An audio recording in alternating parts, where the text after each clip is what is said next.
Koppel, host of the Time for Coffee podcast, where you get firsthand career advice into the jobs and industries that interest you the most.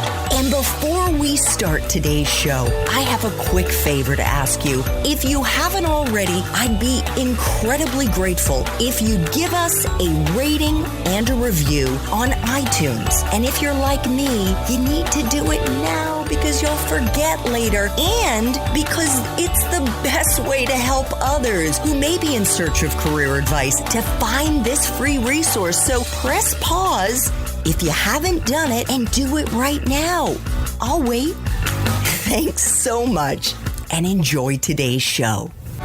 Hey there, Java Junkies. Welcome to another K-Cup mini episode of Time for Coffee. By the way, K-Cups come in 3 sizes, single, double, and triple shots, or roughly 1 minute, 5 minutes, or 10 minutes in length. So if you don't have time to throw back an entire caffeinated career conversation, these K-Cup mini episodes of T4C can give you a quick caffeinated fix, whether you're on the go or you only have a few minutes to binge. So grab your mug and take a chug, because it's time for a caffeinated career triple shot K-Cup with my guest, Jeremy Sirota.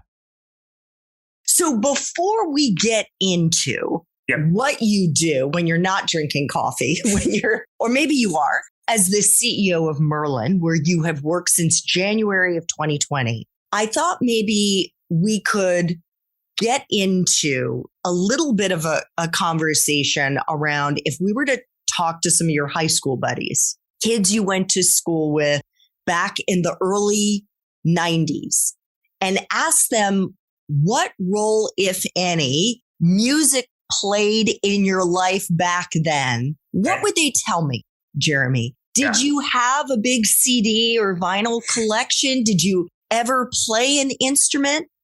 Oh, wow. Okay. So yes, and yes. I'll give you a couple just because it's fun to delve into music and music technology history, which is I grew up in the era, and I know people used to have 8 tracks in their car, but we only had a cassette tape player in our car.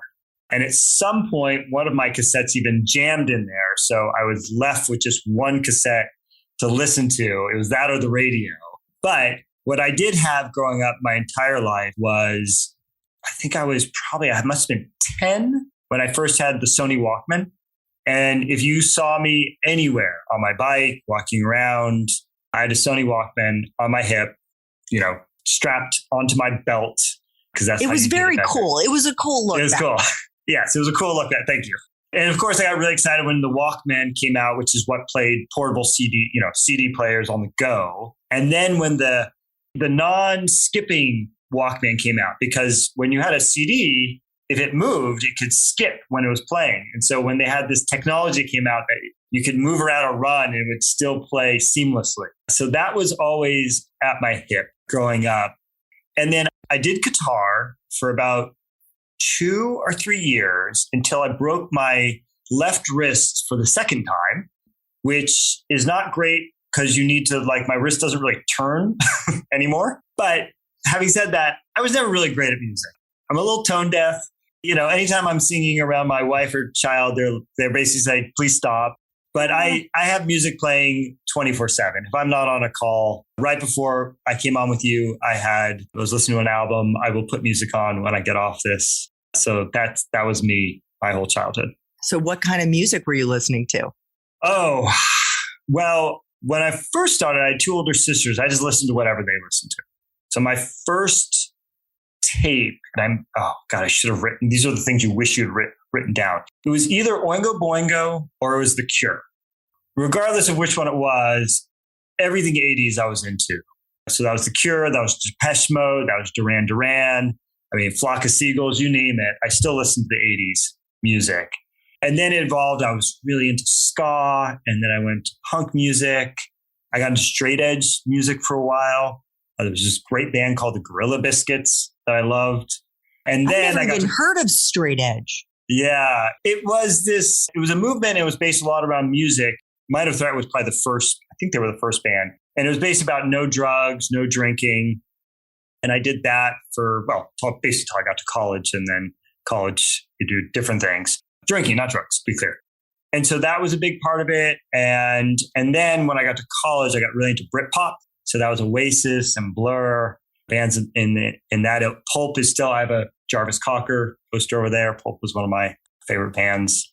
And then there was always just soul and blues. I've always been a big fan. My mom was really into Nina Simone. So that kind of got me started in that. I could keep going. I love music. I could talk about it all day. So bottom line, would your high school buddies or your college friends be surprised that you would have gone on to spend the vast majority of your almost 20 years as a professional working in some way, shape, or form in the music industry? I would say, wow, that's a good question. Well, the good thing is I can project onto people I don't really know much anymore. I only have a few friends from high school still, or that I stay close with. I would say yes. And the reason why is because music was a little bit more invisible, except to the people you did it with. Well, let me think about that. God, now you're asking me a question. I'm trying to give you a real answer. I would say here's the reason I'd say yes. I was also really into computers. So I was part of the computer club. I was really into like fantasy world, like Dungeons and Dragons growing up. I was part of the Boy Scouts for forever. Like I got my Eagle Scout. That's how I did like the whole 10 years of it, going back to like Cub Scouts.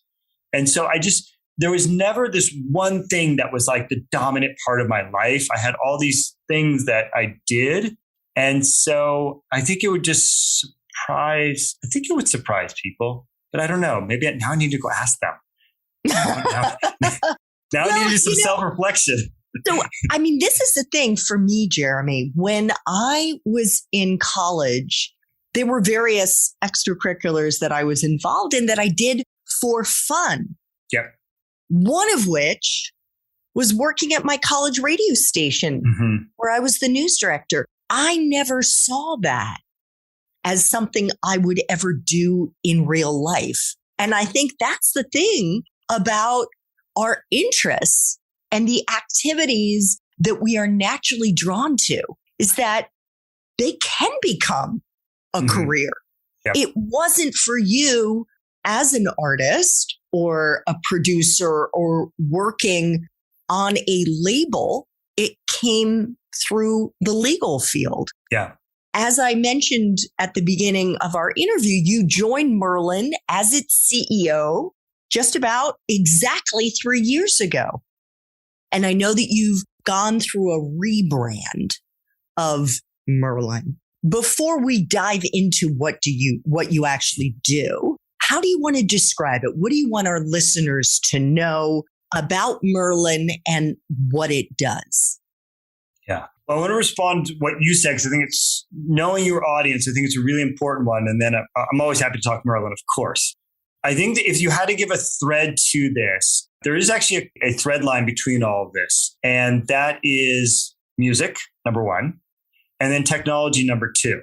And those are the two things that came together that have always been part of my life. And even when I became a lawyer, I didn't become a litigator. I didn't become a corporate lawyer. I was doing technology law. So I was working with startups and I was working with media companies trying to understand how to navigate technological, really, we didn't call it that back then, but disruption.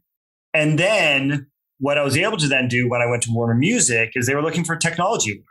And I wanted to stay in technology. And then the idea of being able to merge that with music was so just like eye-opening. I didn't even realize that could be a part of where that industry was going. And so that's the through line. And that through line goes through Facebook when I was part of their music team. And now at Merlin, where so much of what we do, licensing, is about my legal background. We're in the technology space. So many of our partners, Snap, Pinterest, or technology companies. It's operational, which is what I did in my career. So it's some of these sort of disparate elements of your life. It's all about pulling out the ones that you love, and not just that you're passionate about, but that you want to be in. If you want to get your hands dirty, like if you have figured out itis about that, if that is a part of what gets you animated, then that could be more part of a career. Because there's a lot of things I'm passionate about that I don't want to do as a career per se.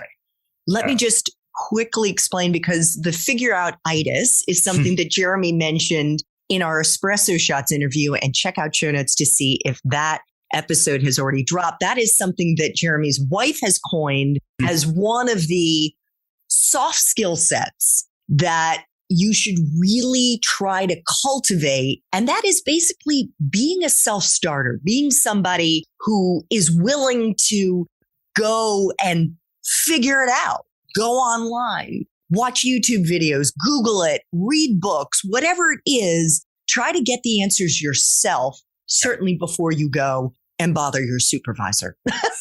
So, okay, Jeremy.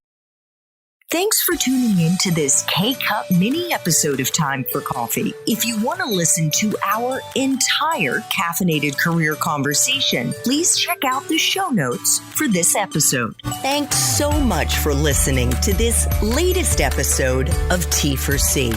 And if you're interested in learning more about my coaching services for confused college students and recent grads, feel free to check out the Time for Coffee website under the coaching tab at time4coffee.org, or text me at 202-236-5712. That's 202-236-5712.